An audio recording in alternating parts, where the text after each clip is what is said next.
The Avengers were gone, and instead of fixing that mistake, Norman Osborn made it worse. Hey everyone, welcome back to Panelix. After Secret Invasion, the Avengers are gone. The world wants safety, stability, and a symbol to believe in, and somehow, that symbol becomes Norman Osborn. Instead of rebuilding real heroes, Osborn does something far more dangerous. He takes villains, criminals, and broken minds, and rebrands them as Earth's mightiest heroes. Same costumes, same titles, but underneath, nothing about them is heroic. This story unfolds in Dark Avengers by Brian Michael Bendis during Marvel's Dark Reign era, where image matters more than truth, and power is controlled by whoever tells the better story. Because Dark Avengers isn't just about villains pretending to be heroes, it's about how easily the world can accept a lie, as long as it looks heroic enough. So let's break down how Norman Osborn formed the worst Avengers ever, and why the world applauded him for it.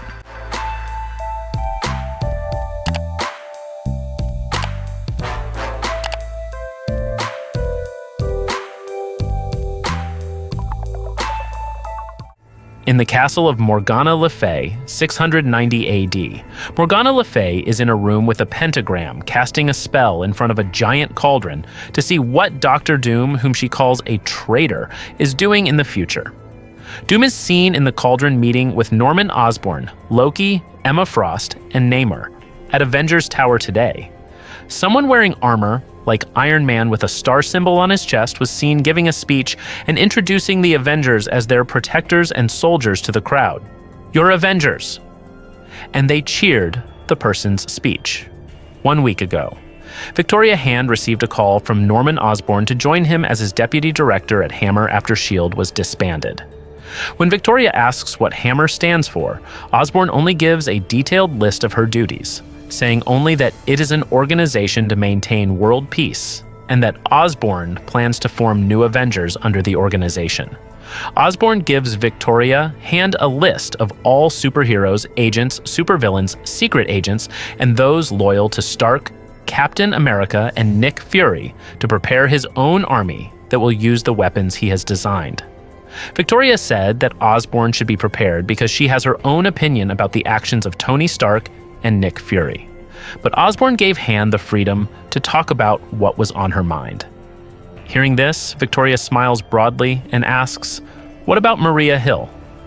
At Thunderbolt's headquarters 6 days ago, Osborn called Maria Hill in to see him and told her that she had been removed from her position because of her failure to detect the Skrull attack.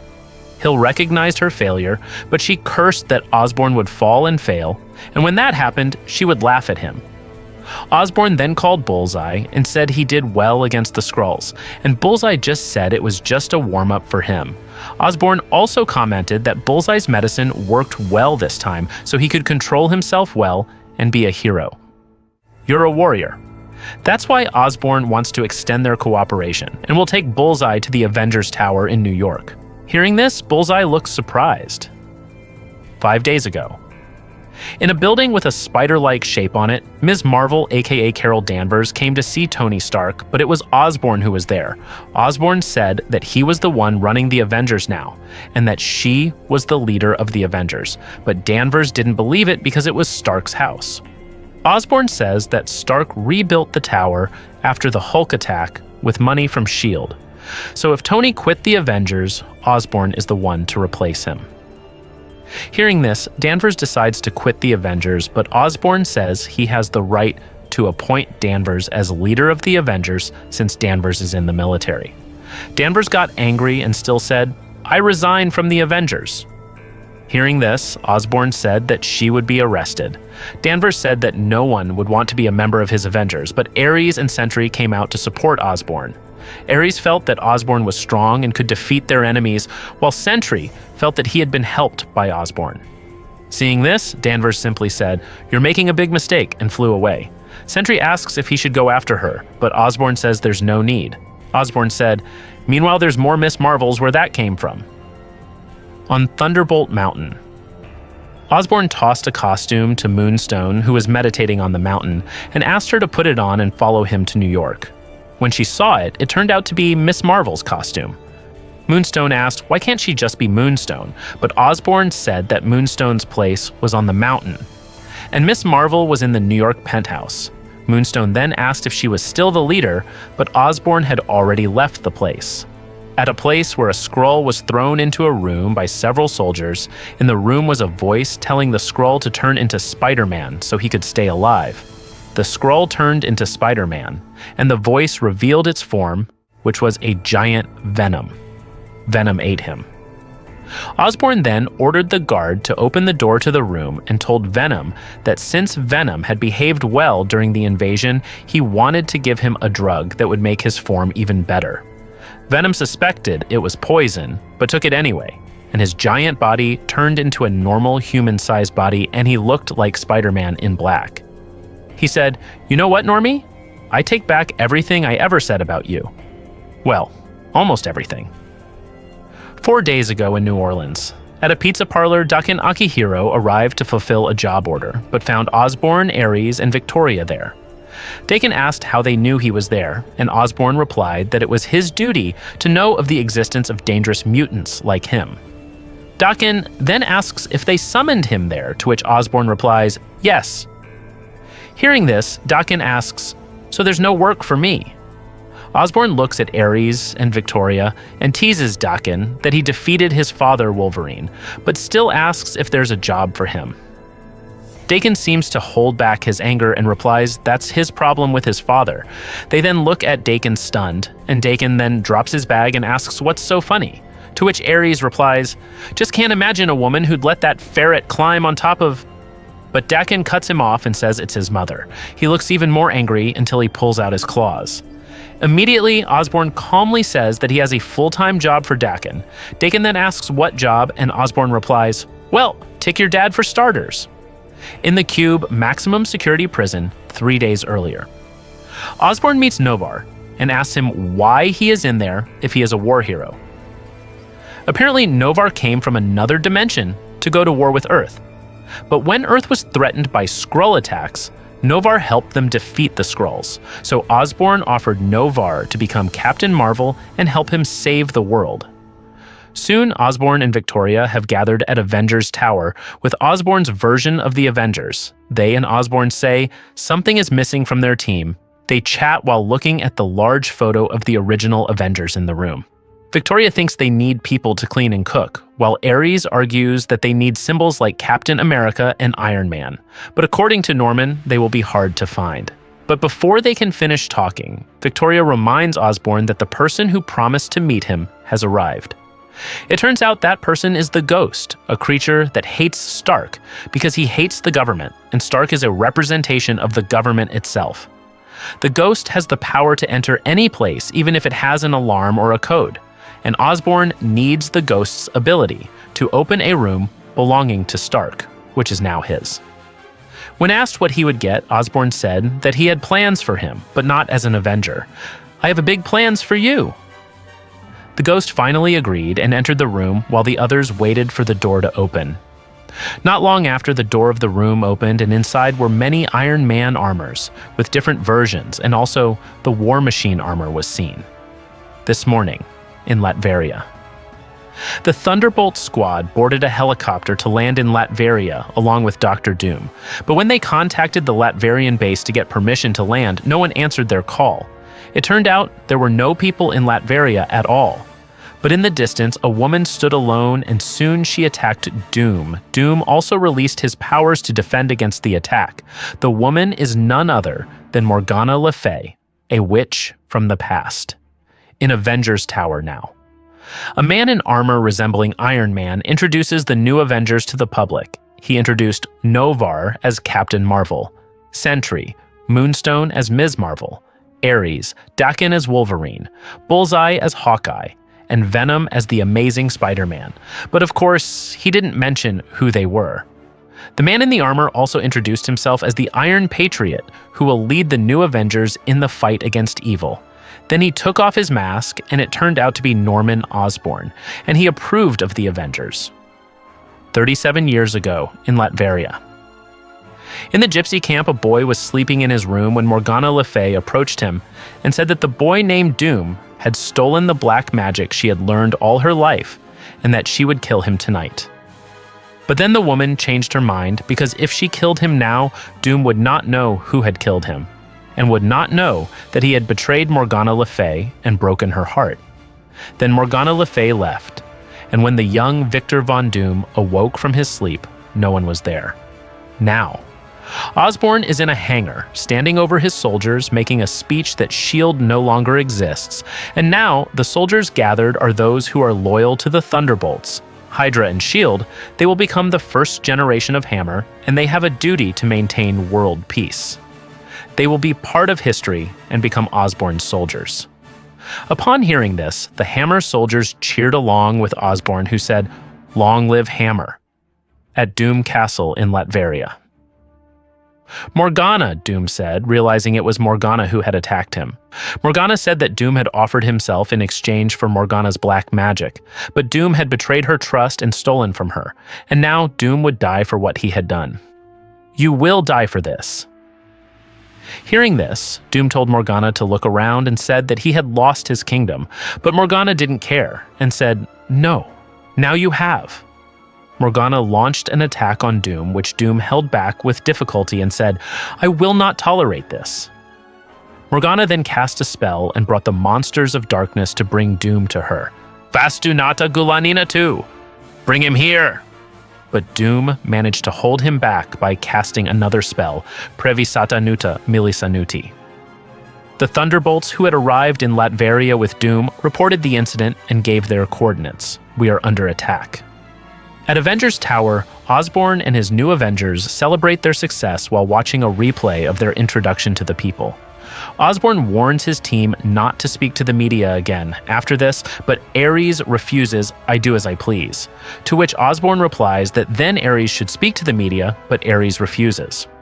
Osborn also reminded them not to fight among themselves, and that he would send them back to the basement of Thunderbolt Mountain if they did, and that they should work on team unity. Venom then asked what they would do after that, to which Osborn replied that they would make a list of targets to attack. Then Osborn introduced Victoria to the new Avengers as deputy director and second in command. Hearing this, Moonstone is shocked. "I'm not even second in command now?" To which Osborn replies that she will be the leader in the field when something bad happens to Osborn. But then Osborn adds that she will have to answer to Victoria for her actions. "You suck," Moonstone says. Nova argues that they need to wipe out the Skrulls, which Bullseye agrees with, but Osborn says there aren't too many Skrulls out there, and it's not a problem, he has other people to take care of that. Then Bullseye adds that they could attack Tony Stark for allowing the invasion of Earth, but Osborn refuses because it would make the public think badly of them. Bullseye doesn't care about public opinion, but Osborn says he does, and so should Bullseye. Moonstone then asks if they should go around introducing themselves, to which Daken replies, "Why?" Moonstone then says it's just a subtle way of saying she doesn't know who he is. Meanwhile, in Latveria, Morgana and Doom cast the same spell to attack each other, which ended with Morgana's spell defeating Doom and leaving him helpless. Morgana looked at Doom and said that Doom wouldn't believe how long she had waited for Doom's scream of pain. Doom, who still had energy, tried to release a beam from his hand to attack Morgana, but Morgana's monster knocked Doom down. At the Avengers Tower, Osborn was still talking to Moonstone when Victoria arrived to report that she had received a video report some time ago, which turned out to be an account of the attack on Doom in Latveria. Watching the report, the Sentry asks why Doom returned to Latveria, to which Osborn replies that he told him to, and Osborn then orders Victoria to give him satellite links and intel, and to mobilize the new Avengers to help Doom. At least we can see what the team can do. They leave for Latveria.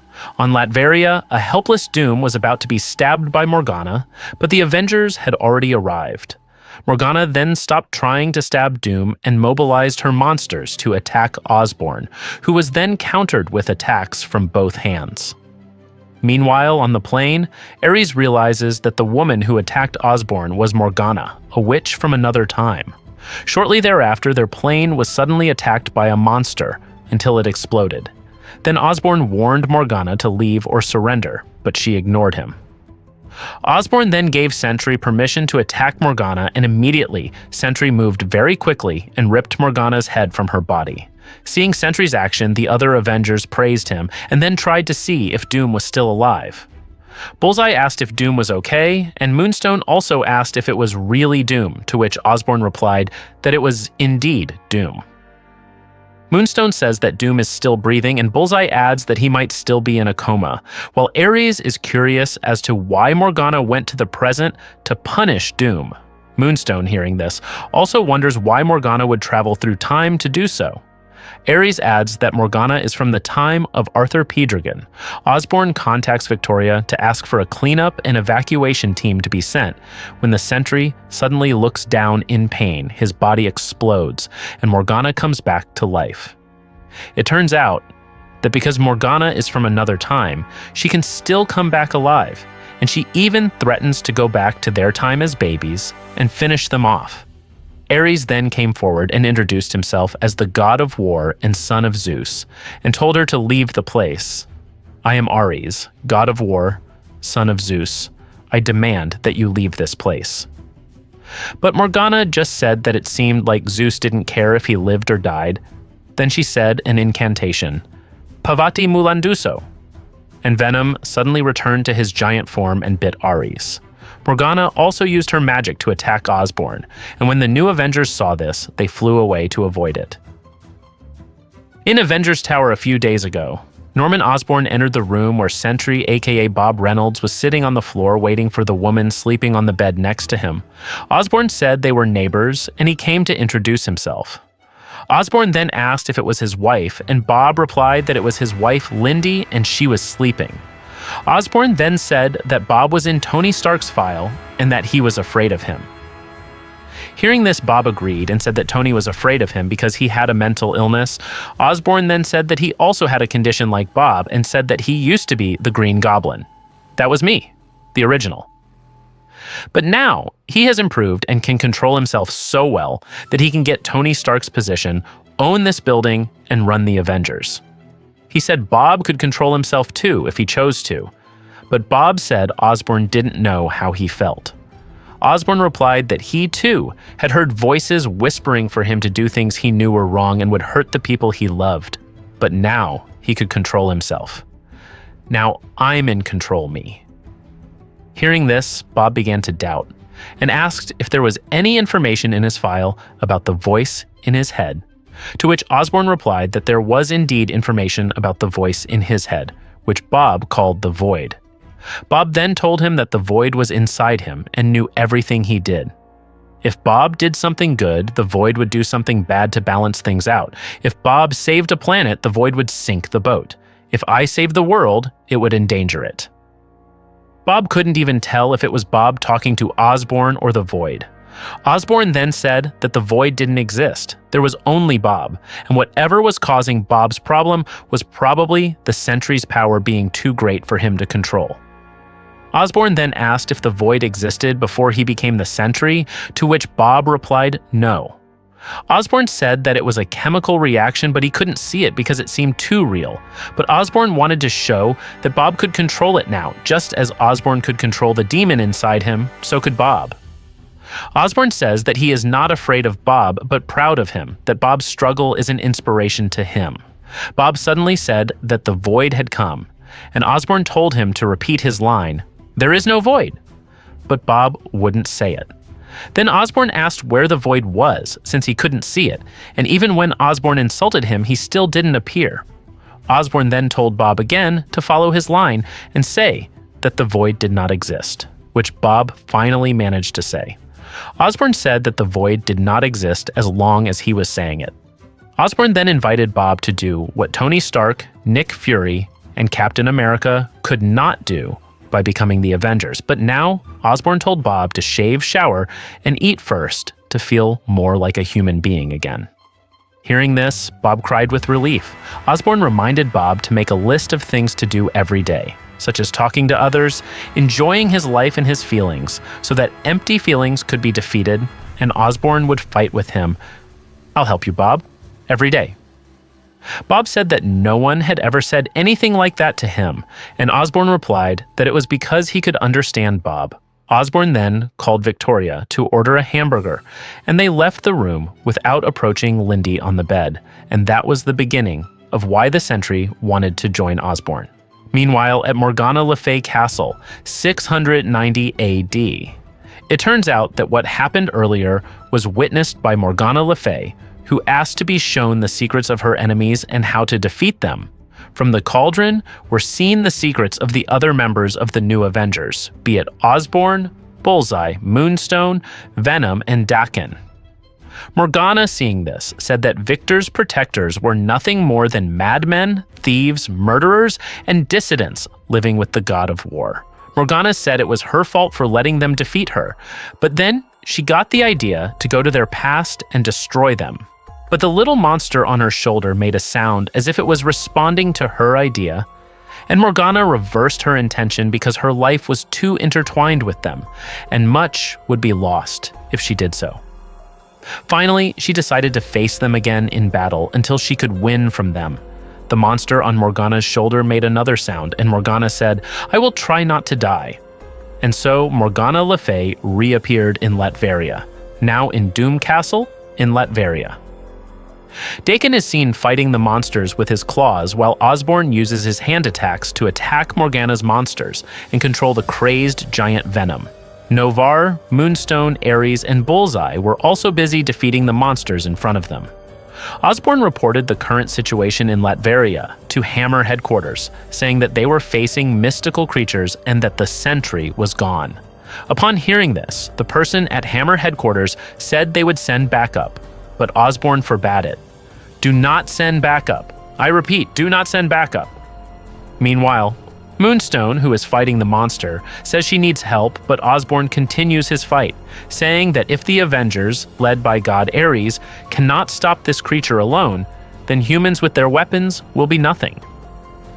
Osborn also tells Ares to say what he has to say. Ares then told Morgana Le Fay to return to where she came from. "This time and space is mine to uphold." Ares went on to say that Morgana must take all of her creatures with her. He looked like he was going to threaten Morgana. But before he finished speaking, Ares' hand turned to stone, then spread throughout his body, and he fell in the form of a stone statue. It turned out that Morgana had cast her magic again, and Ares was her victim. Shortly thereafter, Osborn received a report that H.A.M.M.E.R had received information on Morgana, and Osborn asked for a faster upload. As Morgana was about to use her magic again, Bullseye released several arrows that hit Morgana all over her body. Morgana died a second time, and her monsters disappeared. Moonstone said she hated the monkey demon while Venom told the monster to come back, but Noh-Varr told Venom to control himself. Venom replied that Noh-Varr should be able to control himself since the monster tried to eat him earlier. Iron Patriot praises Bullseye for his accurate aim. The Avengers then try to approach Doom to check on him, but he is still unconscious. Then Venom asks if he should shake him, but Osborn says that is not necessary. Moonstone then says that they need to move Doom, to which Noh-Varr replies, "Why?" And Moonstone says that the sorceress will return, to which Noh-Varr says that they have already killed her twice. Moonstone then explains that every time Morgana rises from the dead, she can defeat one of them. Suddenly, Doom's eyes open and he says, "Too late." Morgana then attacks with her magic, and Osborn uses his shield powers to protect the other Avengers and Doom.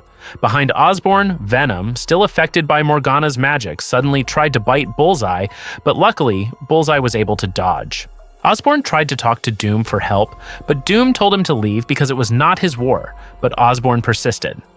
Osborn then received the data sent by H.A.M.M.E.R and immediately flew away from the location while holding Doom. Noh-Varr, seeing Osborn's departure, told the rest of the Avengers, to which Moonstone replied that Osborn knew what he was doing. Osborn flew and asked Doom why he couldn't move, and Doom replied that Morgana had frozen his armor. Osborn then asked how to stop Morgana, and Doom replied that they had to travel through time and find Morgana before she started all this. Osborn asks if Doom can do it, to which Doom replies that he can, but his armor is frozen. Osborn, speaking from inside his iron Patriot armor, looks like he is in a room with screens showing what is happening outside, both Doom and the Avengers fighting Morgana's monster. He then asks Doom to open access to his armor, so that Osborn can use Doom's time machine to solve this problem.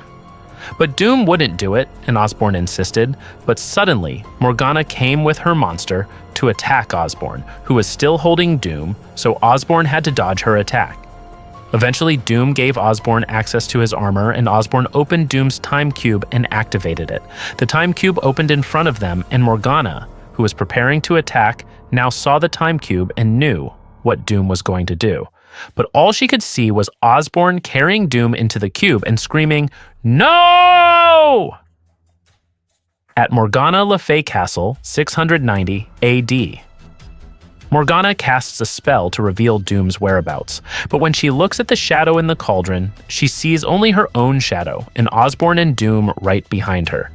Seeing this, she was very surprised and wondered. Then she stopped and looked behind her, and found that Osborn and Doom were indeed there. Doom released a yellow light from his hand and said that no one would defeat Victor Von Doom. Now, in Doom Castle, Latveria, Mac, aka Venom, still under Morgana's spell, bites Hawkeye when he loses control. Moonstone warns the other Avengers that Morgana is coming at 11 o'clock, but Noh-Varr, still busy with monsters, doesn't heed Moonstone's warning, so Moonstone herself flies in to confront Morgana. Morgana said that if Moonstone stood up to defend Victor Von Doom, she would not spare her. And Moonstone said that she had a master's degree in psychiatry, so if she said that Morgana was crazy, then she really was crazy. Morgana then swung her sword at Moonstone, but she suddenly disappeared from Morgana's presence and reappeared behind her. Moonstone then released fire from his index finger, which struck Morgana, knocking her to the ground, and she muttered that since Osborn had brought them here, he should do something. At Morgana Le Fay Castle, 690 AD. Morgana, realizing that Doom and Osborn were behind her, then said that, from what she had learned earlier, they were just a knight and a sorcerer. She also told Osborn that Doom would betray him, and every time he trusted him, it was like allowing Doom to cut his throat. Osborn replied, "That's why I wear the armor." Seeing that her attempts to separate them were unsuccessful, Morgana tried to attack Doom and Osborn, but she still couldn't hurt them. Doom says that he has also studied Morgana and found out that her madness is very boring and that he is going to end it. Then Morgana asks what he is going to do, because if he is going to kill her, he should already know that it is impossible for him to do so. Osborn asked why it was impossible, and Morgana replied that since Morgana existed in Doom's past and future, killing Morgana would disrupt Doom's existence in the world. Hearing this, Doom simply said, "That we shall have to see." Then cast a spell whose language Morgana did not recognize, the spell causing Morgana to be sucked into the cauldron. Doom said that Morgana was right, that killing her would only ruin their life cycle. Hearing this, Osborn asked about Morgana's death in their previous fight, to which Doom replied that Morgana was still alive in that time. So her time was not over. Osborn continued to ask where he had sent Morgana, and Doom replied that she had gone to a place where she could not hurt them, in England 1,000,000 years before Christ. When Morgana woke up, it turned out that she was in the ancient human era, and there was a T-Rex that would hunt her down. Morgana ran to save herself. Meanwhile, Osborn asked Doom if it was true that they were now in the time of King Arthur Pendragon, to which Doom replied that it was true and immediately invited Osborn to return. Osborn was actually reluctant to go, but Doom managed to get him to go, saying that changing things there would not be good for them. And eventually they returned to time travel through the time cube. When they returned to the battlefield, they saw that the Morgana monster was dead. Osborn then saw that Ares was still in stone form. Doom tried to see Ares' condition and found that he could return Ares to his original form. Doom said that it seemed that Morgana was still afraid of the divine wrath because she only used such a simple spell to immobilize Ares. Doom then cast the spell, and Ares' form returned to normal. They then walked hand in hand, and Noh-Varr asked where Morgana was, to which Osborn replied that Doom had forced her to leave their presence. Osborn then contacted H.A.M.M.E.R headquarters and asked Victoria to send transportation for them. Victoria replied that a plane was already preparing in their airspace. Matt Gargan, aka Venom, apologized to Bullseye for attacking him while he was still under Morgana's control, to which Bullseye replied that he didn't care, and said that one day he would kill Mac without him knowing why. While they were still arguing, Moonstone asked if the Sentry was really gone, to which Daken replied that Morgana had eliminated the Sentry. Daken again asked Doom about his kingdom being razed to the ground, to which Doom replied that it was the work of Tony Stark and Nick Fury. Osborn then says that what Osborn did for Doom should remain a secret, and Doom replies that he doesn't need Osborn's pity. Osborn then explains that he doesn't pity Doom, he just doesn't want other people to know that he crossed half the world just to help Doom, so now he has to fight alone. Osborn then says, "And you're welcome," to Doom as he boards his plane, while Doom remains silent as he stands there. After the Avengers plane leaves, Doom takes out the time cube and puts his castle back in its original place in good condition as before. Then he goes into his castle. Inside the plane, Moonstone approached Noh-Varr and commented on the fight earlier. She also joked with Noh-Varr and said that she had Kree blood in her that she got on eBay. Unfortunately, Noh-Varr did not understand Moonstone's joke and instead took it seriously. Moonstone then left and praised Noh-Varr again. "Good job out there." Meanwhile, Ares, who was sitting next to Noh-Varr, watched their movements. In the control room of the plane, Osborn received a report from Victoria that Clint Barton, aka Hawkeye of the old Avengers, had made a mess of things and revealed Osborn's true identity on television, saying that Osborn had hired criminals for his black operations and that the authorities should check it out immediately. Seeing only a snippet of the video, Osborn said it was enough.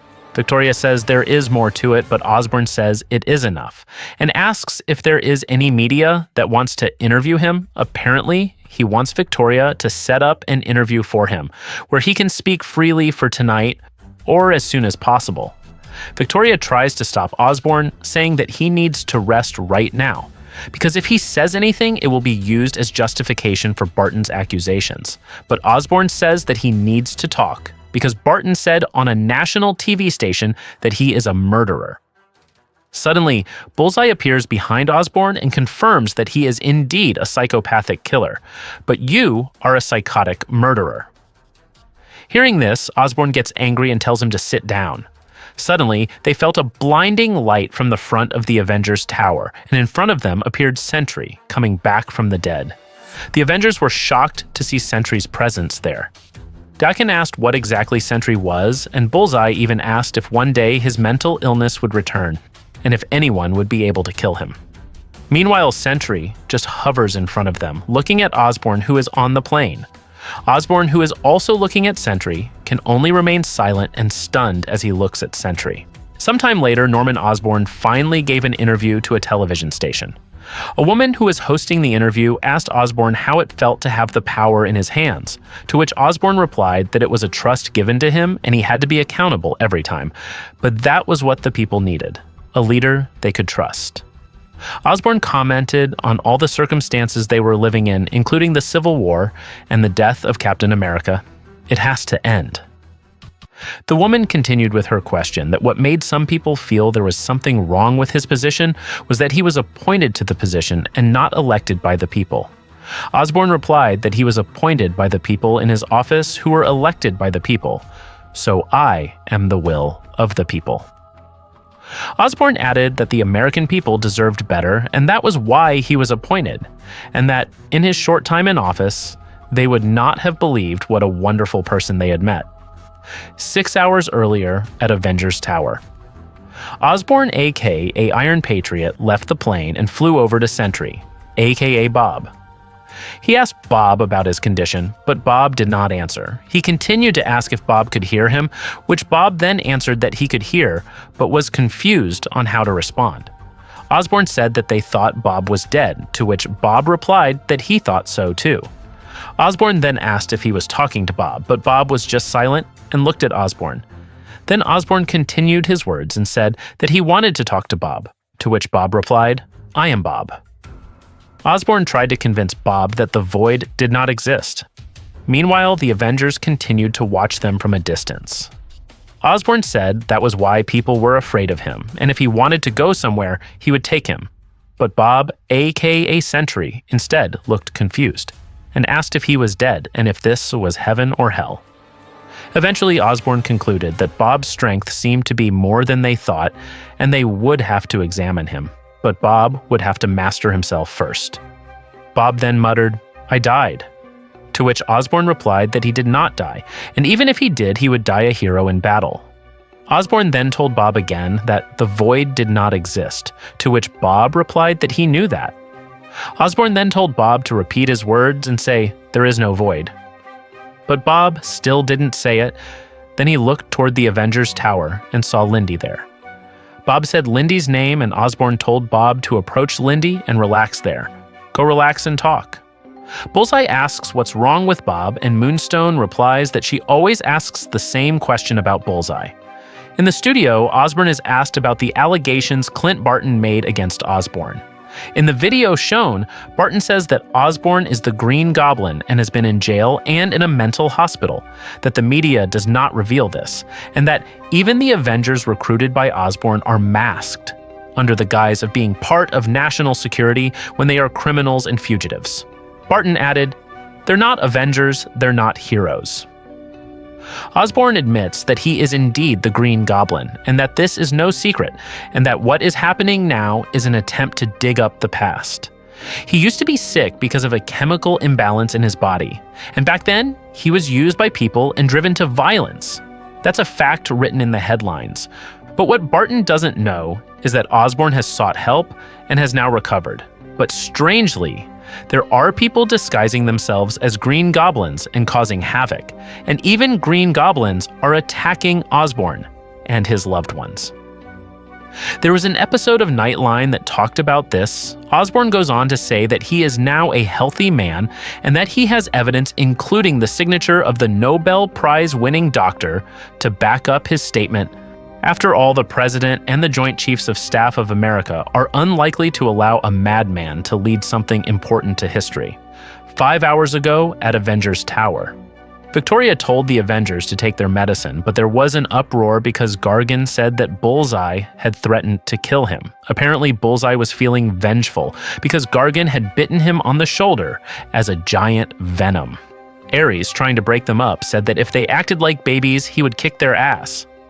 When he asked Bullseye, he agreed and replied, "Aye." Ares then slapped Bullseye, and Bullseye, who looked like he was about to get angry, fell silent after seeing everyone's eyes in the room on him, then took his medicine and drank it. Victoria then reminded them to rest and stay out of each other's way. Meanwhile, in the studio room, Osborn recalls that when Barton was introduced as Hawkeye, he was also a convicted criminal. At that time, Hawkeye became the Avengers along with 2 mutant terrorists who were Magneto's children, Wanda and Pietro Maximoff, who were also given a second chance and not judged by their past.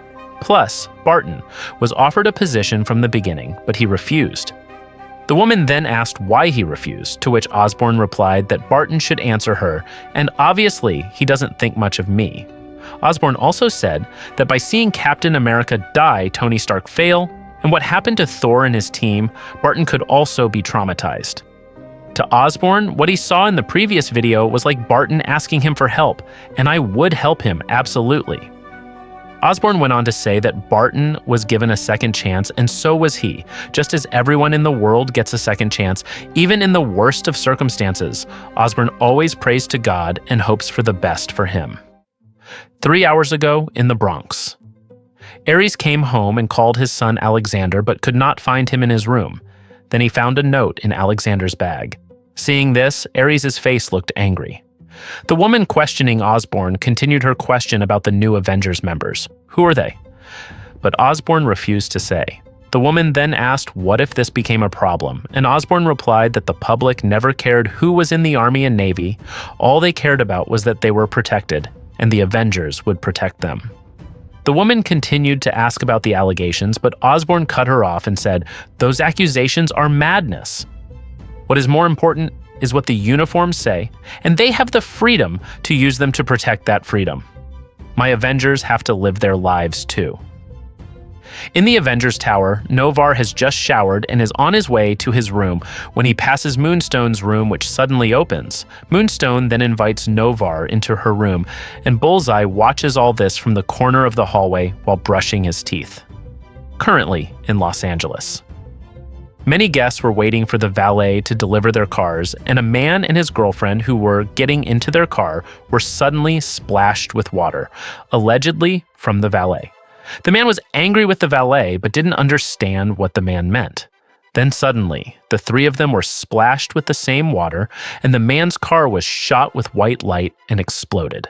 The three of them looked in one direction, and the valet was very surprised and was about to speak, but suddenly he was shot by a white light and disappeared from the place. The man was terrified and ran away, leaving his girlfriend behind. Around them, there were many water monsters attacking people, and there were human-like creatures with green skin standing on flying stingrays, shooting at people with white light from their guns. One of them was speaking in an unknown language. In Moonstone's bedroom, she just remembered that Osborn's interview was being broadcast on TV, and she was curious how Osborn would lie about gathering the criminals into the Avengers group. Hearing this, Noh-Varr was shocked and said, "You're all criminals?" To which Moonstone replied that Noh-Varr was also a criminal. When Moonstone then turned on the TV program showing Osborn's interview, the show was interrupted by sudden news. Apparently, the woman interviewing him had received word that there was breaking news in LA. The woman asked for the report to be shown on the monitor, and they all saw the news, including Osborn. Osborn then called Victoria and told her to wake up the Avengers and get them all ready. Get them together. A man flew out of the sea and headed for the Avengers Tower, who turned out to be Namor, who came to the Avengers Tower at the invitation of Norman Osborn. It turned out that Osborn was there with the Cabal, consisting of Dr. Doom, Lady Loki, the Hood, and Emma Frost, who had gathered to discuss all the problems that were occurring on Earth. In this meeting, Osborn explains that there are Atlantean terrorists, presumably from Namor's sleeper agents, who attacked LA after the destruction of Atlantis, specifically on Melrose. Namor, not believing Osborn, wanted to see the evidence for himself, and Osborn showed a video that had been recorded by Google Earth and successfully confiscated by S.H.I.E.L.D. members. Osborn also asked Namor to translate the attacker's words, and Namor said, "Death to the surface world. This world is not yours." With the translation of their words, Osborn concluded that the attack was indeed carried out by terrorists, and since many people had been killed, Osborn could not remain silent. Doom then interrupted and asked why he was there, to which Osborn replied that if Doom was not invited, then he would ask why he was not invited, since they had agreed to gather in case something happened. And if something happened to one of them, the effects would be felt by all. Namor then asked, "What do you want me to do?" Osborn said he wanted Namor to go on TV and condemn the actions of the terrorists, and then lead a black operation that would wipe out all the terrorists and leave only one person. That one person would be paraded through the streets to show that the world was safe. But before he could finish, Namor snorted and asked why he should do it. Osborn replied emotionally, "Because I told you to." Hearing this, the Cabal, which included Emma Frost, the Hood, Doom, and Lady Loki, fell silent and looked at Osborn. Namor responded and said that Osborn had to ask his permission just to talk to him, so he couldn't order Namor around, but should ask for Namor's appreciation and decide later whether to give it to him. Osborn said that Namor didn't even have a kingdom anymore, and he needed this to rebuild his kingdom after all. These were terrorists who killed ruthlessly, so there was no harm in Namor cursing them. Namor said that what they consider acts of terrorism is a form of harsh retribution for the inhabitants of the surface world, whose every breath and action has damaged the entire planet, where the planet does not belong to them, but with the permission of Atlantis, they can live there, where later Atlantis was destroyed by the surface world. Namor went on to say that his not creating a tidal wave in the United States was a form of great patience, so he would not do what Osborn wanted, and if they had to fight for it, then they could start the war right now. Osborn said that Namor's actions were very unreasonable, although Osborn would give reciprocity if he was willing, but now Osborn would think about it, he said, as he left the room. Emma Frost asks, "Are we dismissed?" Lady Loki just looks at her without answering. In another part of the Avengers Tower, the awakened Avengers are eating their breakfast. Bullseye starts swearing about having to get up so early, but Victoria doesn't like what he's saying. Bullseye says he doesn't like being woken up so early, and Victoria definitely doesn't want him to be so cranky, and Victoria takes note. Victoria then asked where Noh-Varr was, to which Venom replied, "Who?" And Victoria explained that he was the alien man who became Captain Marvel. Venom replied that he didn't know where he was and that he didn't think he was a real alien, just part of the show. Victoria then told everyone to go wake him up, and Bullseye replied that he wasn't in his room. Moonstone then replied that she didn't know either, to which Bullseye replied that only Moonstone had last seen him alive. Moonstone told Bullseye to shut up. Victoria kept asking, "Where is he?" To which Moonstone replied that he had left, and she asked if Noh-Varr was a prisoner who was not allowed to leave like her. Victoria kept asking where he went, and Moonstone replied that she didn't know. Then Victoria asked if they had a special relationship, and Moonstone said she didn't need to confirm that because she couldn't even remember her name. Victoria said in an annoyed tone that she was Victoria Hand, to which Moonstone replied that she had no impression when she heard that name. Victoria then says that she has the power to imprison Moonstone forever. Impressed yet?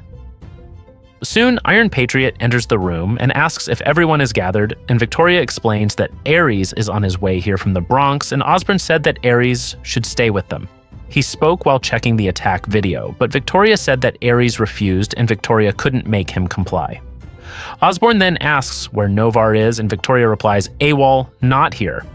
Then Osborn says he needs Sentry, and Sentry replies as he enters the room.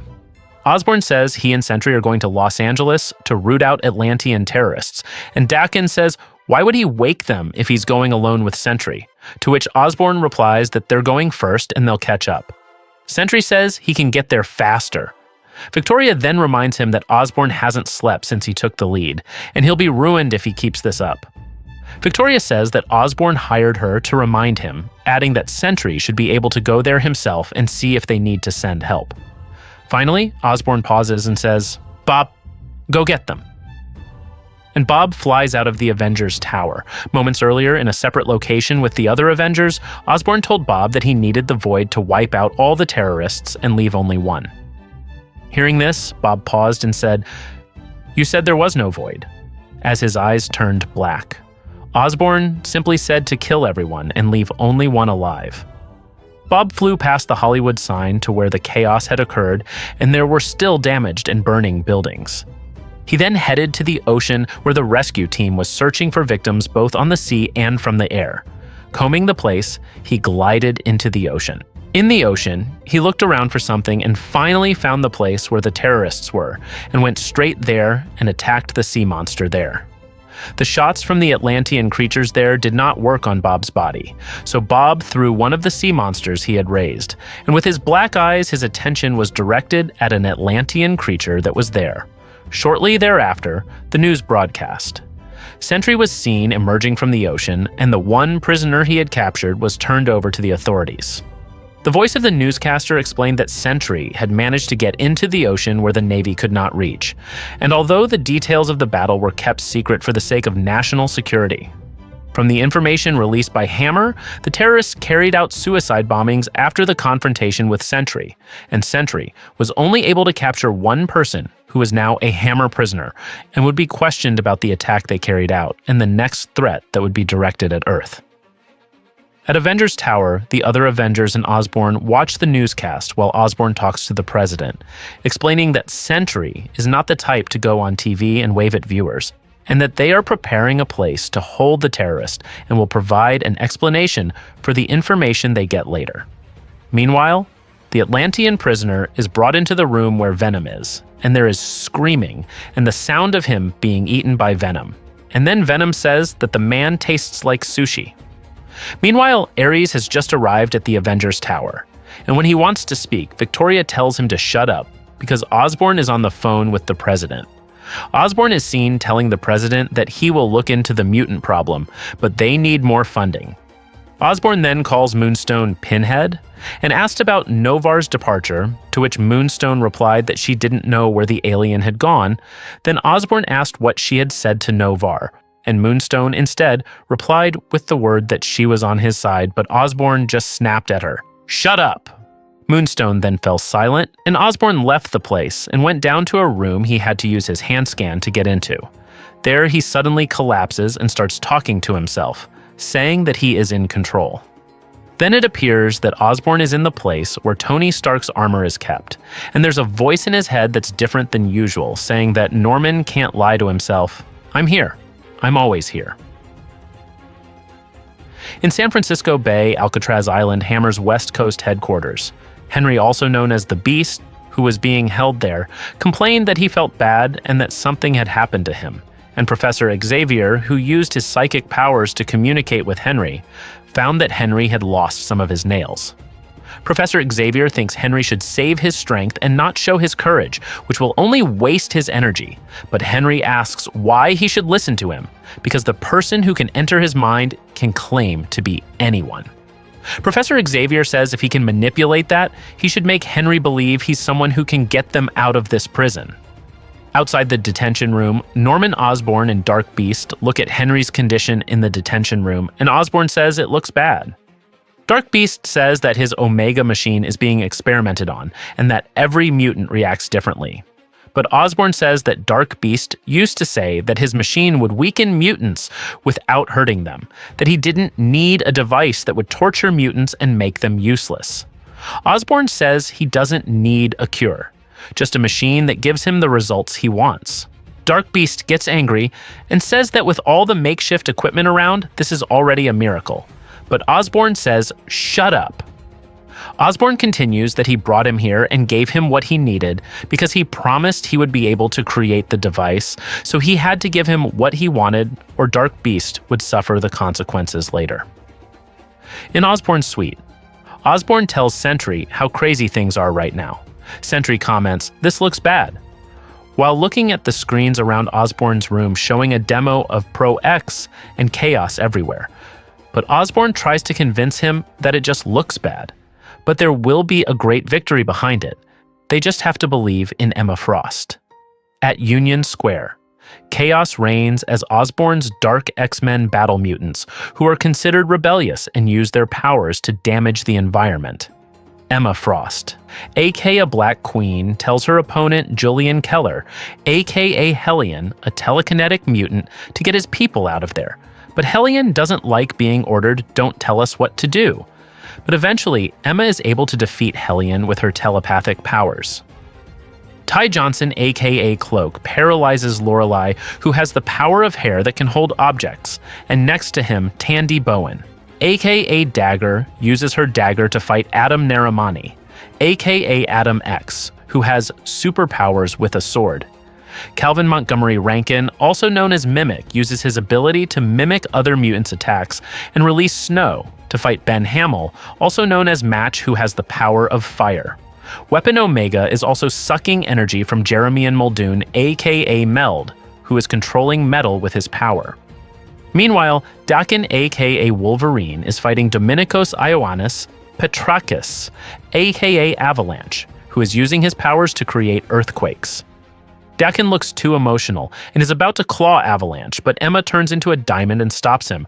Emma says the orders are non-lethal, but Daken doesn't care because Avalanche was going to kill him. Meanwhile, Cloak has sucked up Avalanche, but Hellion manages to get back up and attacks Emma and Daken, who are still arguing.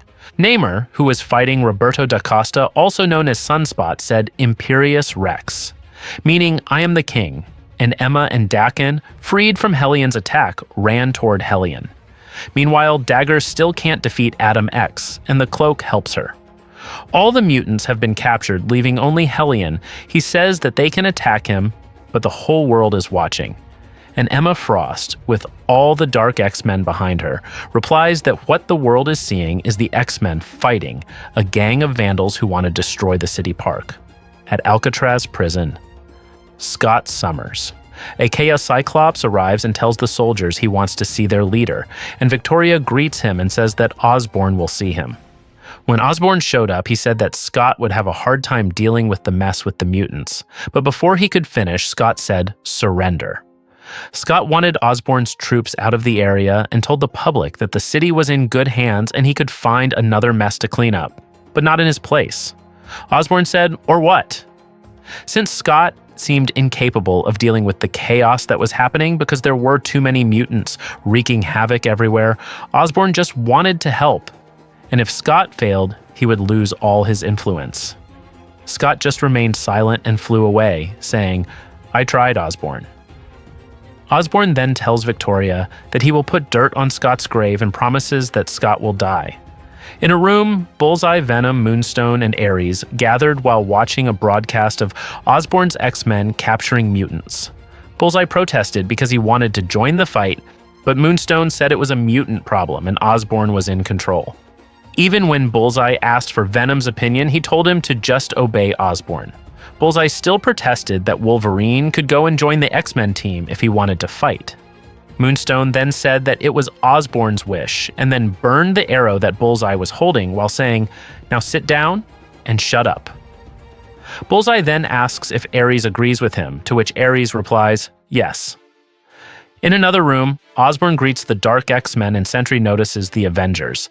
Daken kicks the handcuffed Hellion, and Emma gets angry. Osborn tries to calm them down, but Emma is angry at Osborn for forcing the mutant prisoners to wear the helmets made by Dark Beast. Then Osborn assures them that they are not in pain, and the helmets only reduce their strength. "Then show me," Emma tells Osborn to show the other mutant prisoners there that they are fine.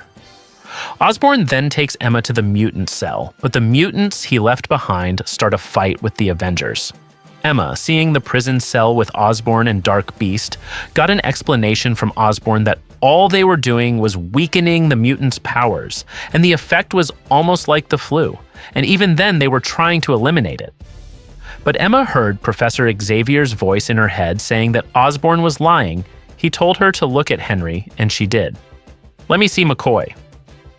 But Osborn says they're not holding McCoy, and instead says the SFPD might be. Professor Xavier says he's in the cell next to him, and when Emma looks into one of the cells, she asks who's there, and Osborn says it's empty and being used as a supply closet, but Professor Xavier assures her that Emma is looking at him, but all she can see is stuff. Behind Emma, Osborn whispers to Dark Beast, "This better work." And Dark Beast replies that only Omega had a problem, while his holographic image induction device was working properly, and Emma was just looking at the equipment room. Emma then said as she looked into the cell, "I believe you." And she went on to say that everything would be fine. Emma looked directly into the face of Professor Xavier, who was on the other side, at St. Francis Hospital.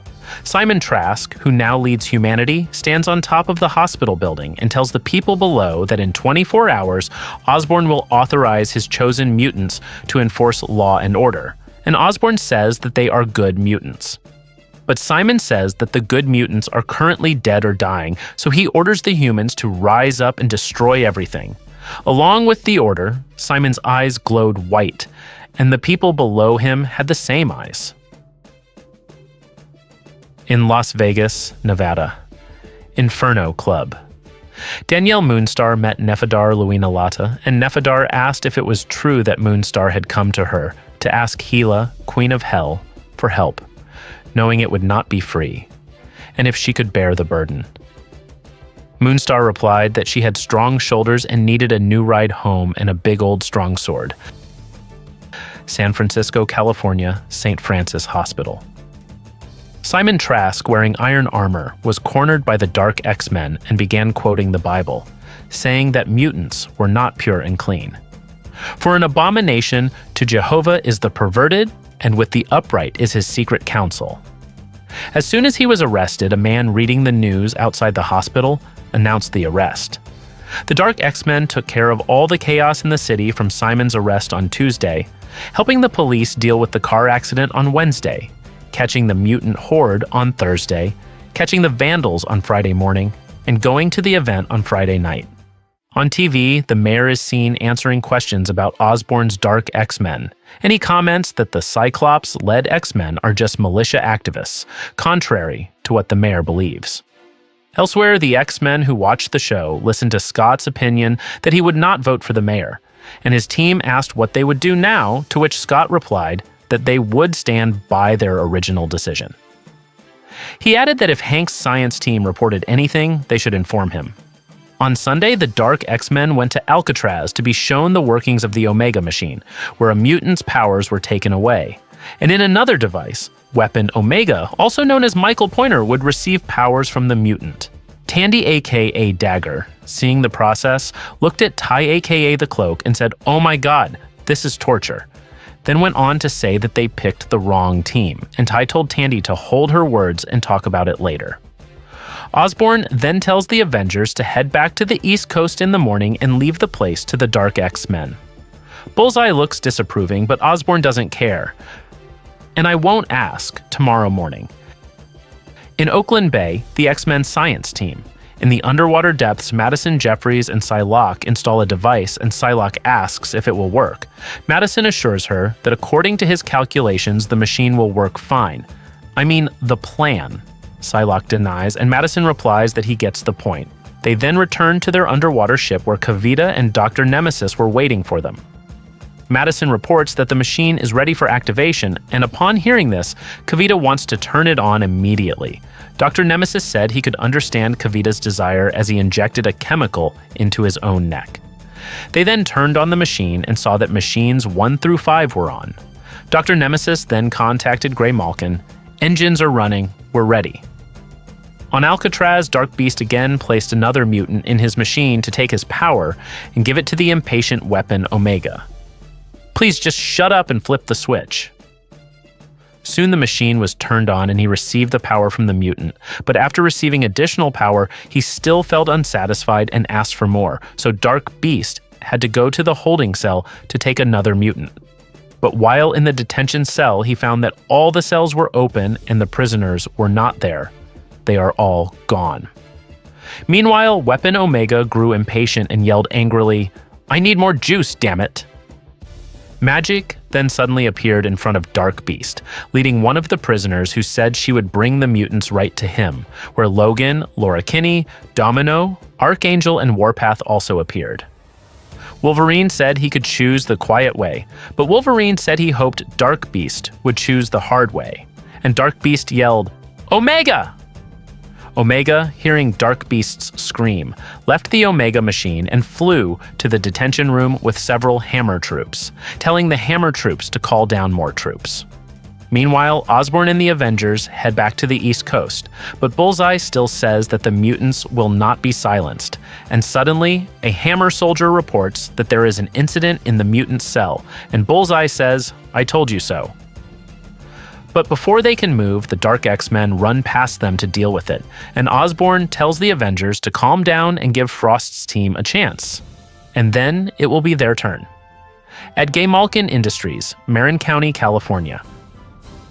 Dr. Takiguchi informs Scott that their project was successful, and Scott tells Dr. Takiguchi to gather the evacuation team at his lab and tells Kurt, also known as Nightcrawler, to gather the other mutants at his church and calm them down. And Kurt says, "I understand."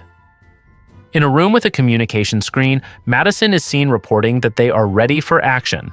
And in the room, Iceman aka Bobby Drake asks Scott if this is what he expected. And Scott replies, yes.